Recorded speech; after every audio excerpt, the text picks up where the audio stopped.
సౌకర్యాలు కల్పించాలని చెప్పేసి 50% అక్కడే ఎస్సీ కుటుంబాలకు చెందిన అయితే సబ్సిడీ కూడా ఇవాళ ఇచ్చి రైతుకి ఇవాళ రైతులు ముందుకి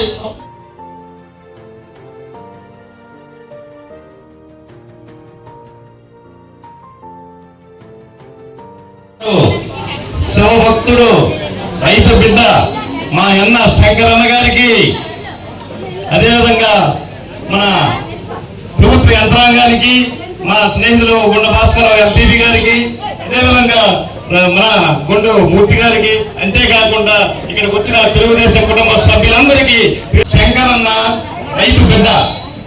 ఆయనకి గార మండలంలో కానీ శ్రీకాకుళం మండలంలో కానీ ఎక్కడ ఏ ప్రాబ్లం ఉందో పూర్తి అవగాహన ఉంది.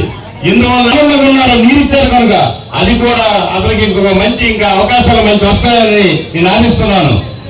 ఈ పొలం పిలుస్తుంది కార్యక్రమానికి ఇచ్చేసిన ఇక్కడ యంత్రాంగానికి, తెలుగుదేశ కుటుంబ సభ్యులందరికీ, సాలిమండం పంచాయతీ ప్రజలకి మరొకసారి పేరు పేరున ఉదయపూర్వక నమస్కారాలు.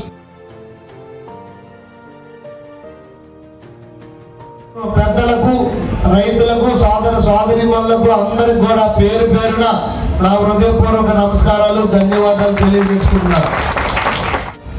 ప్రముఖ క్షేత్రం బౌద్ధ రామక్షేత్రం, అలాగే వేణుగోపాల స్వామి క్షేత్రమైనటువంటి సాలిహొండంలో ఈరోజు ఈ కార్యక్రమం ఏర్పాటు చేసుకోవడం చాలా సంతోషదాయకం.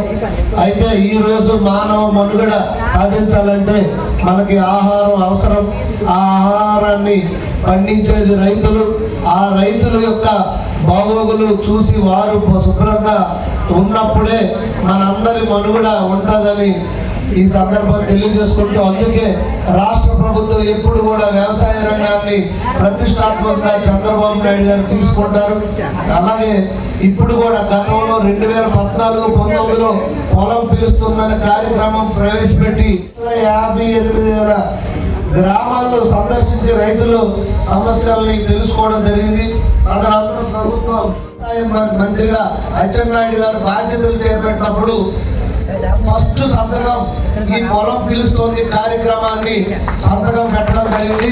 ప్రతి మంగళవారం, బుధవారం రాష్ట్ర వ్యాప్తంగా రైతులందరికీ పొలం పిలుస్తోంది అనే కార్యక్రమంలో రైతులకి నాణ్యత ప్రమాణాలు పాటించి ఎరువులు ఎలాగ వాడాలి, ఇంకా మెరుగైన దిగుబడులు ఎలాగ సాధించాలి, వీటన్నింటిపైన అవగాహన కోసం, అలాగే ఉద్యానవన పంటలు ఎలాగ వాడాలి, ఈ పాడి పరిశ్రమ పైన కానీ, అలాగే మత్స్య సంపద పైన, అన్నింటిపైన రైతులకు పిలిచి అవగాహన కల్పించి వారికి ఇంకా మెరుగైన పద్ధతుల ద్వారా ఇప్పుడు ఈవెన్ ఎరువులు పొలాల్లో చల్లినప్పుడు కూడా తీసుకోవాల్సిన జాగ్రత్తల మీద కానీ, అలాగే తక్కువ ఖర్చుతో ఎక్కువ మనం డబ్బులు ఎలా సంపాదించాలి వ్యవసాయం ద్వారా అని, అలాగే యాంత్రీకరణ పద్ధతి ఎలా చేయాలనే ఉద్దేశంతో ఈ పొలం పిలుస్తుంది.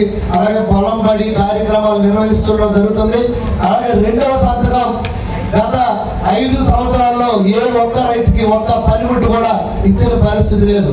ఆ పరిస్థితుల్లో రెండవ సంతకం మొదటి ప్రాధాన్యత పొలం పిలుస్తుంది కార్యక్రమం. రెండవ సంతకం మంత్రివర్యులు అచ్చెన్నాయుడు గారు ఈ యాంత్రీకరణ పరికరాన్ని రైతులందరికీ మళ్ళీ ఇచ్చే సబ్సిడీ ద్వారా ఇవ్వడానికి రెండవ సంతకం పెట్టారు. రాబోయే 2-3 నెలల్లో ఇప్పటికే